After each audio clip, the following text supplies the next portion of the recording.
वजीर दाखिला साहब से पूछते हैं कि कितने हमें और मारोगे, अभी आप थके नहीं हैं, या तो हमें उठा के इस मुल्क से निकाल दो या हम एक पुरअमन शहरी हैं। वजीर दाखिला बताए कि हमारे घरों पे छापे क्यों मारे जा रहे हैं, हमने कौन सा जुर्म किया है और हमने कौन सा गुनाह किया। अगर इस्तकाब का मैं जिक्र कर रहा था तो वो मेहरबानी करके ये मिनिस्टर साहब यहाँ मौजूद हैं।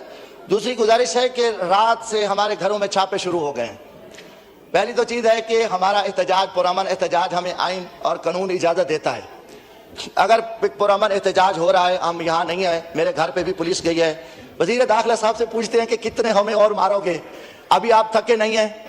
अगर आप थके नहीं हैं तो बताओ, या तो हमें उठा के इस मुल्क से निकाल दो या हम एक पुरअमन शहरी हैं। मैंने भी हूँ, हमारे भाइयों भतीजों को चारों तरफ पुलिस खड़ी हुई। और दूसरा दिन है जनाब स्पीकर, और ये आप इसकी रिपोर्ट भी मंगवा सकते हैं, या कहीं कोई रोड ब्लॉक है, कोई एहतजाज है, कोई मसला, कोई अमन के मसला है तो हम सलाह भुगतने को तैयार हैं। मगर ये तरीका खुदा के वास्ते अब ये मामला पाकिस्तान डंडे के जोर पे नहीं चल सकता। जनाब स्पीकर, ये मुल्क को हम डंडास्तान नहीं बनाना चाहते। बहुत कुछ हो गया है, बहुत कुछ हो गया है। अब मजीद अगर किसी के जहन में, अगर किसी जनरल साहब की सोच है कि हम इसको यूक्रेन से, रूस से जो गंदी कीड़े थे, जो शर्मनाक मैं समझता हूँ कि जो सौदेबाजी हुई है, उसकी कोई जिम्मेदारी उठाने को तैयार नहीं है। अब पाकिस्तान में अल्हम्दुलिल्लाह सिंध है और पंजाब में इतनी खूबसूरत गंदम हुई है, हम किसान को मार रहे हैं, हम किसान को कत्ल कर रहे हैं।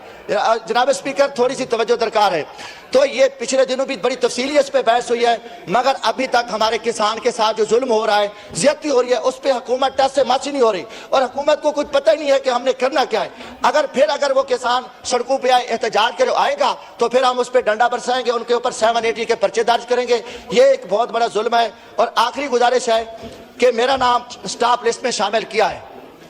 अब मैं और पासपोर्ट, हमें पासपोर्ट नहीं दे रहे, हमें यह बताया जाए कि हमने कौन सा जुर्म किया है। और सिर्फ अपोजिशन को, जो तहरीक इंसाफ के लोग हैं, उनके नाम इन्होंने रोके हुए हैं। हाई कोर्ट हम जाते हैं, हाई कोर्ट से हमें रिलीफ मिल जाता है, मगर यहाँ पे हमें कोई रिलीफ नहीं मिलता। अगर एहतजाज करते हैं फिर हमारे ऊपर बैन लगता है। क्यों? जब अगर हमारी हक की बात ही नहीं सुनी जाएगी, फिर हमारे ऊपर ये हमारी जिम्मा, हम असम्बली पे, फोरम पे भी एहतजाज करेंगे, बाहर भी करेंगे, और ये फिर हमारा आईनी हक कोई नहीं छीन सकता। हम कौन से दहशतगर्द है कि हमारा नाम स्टाफ लिस्ट में है, मेरा पासपोर्ट जारी नहीं कर रहा है, तो फिर कहते हैं इस हाउस की इज्जत होनी चाहिए।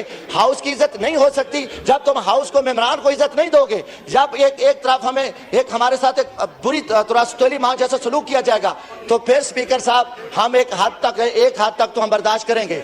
और ये भी इससे पूछा जाए, वजीर दाखिला बताए कि हमारे घरों पे छापे क्यों मारे जा रहे हैं, हमने कौन सा जुर्म किया है और हमने कौन सा गुनाह किया। अगर हमारा गुनाह जुर्म नहीं है तो आईजी पंजाब को लगाम दे।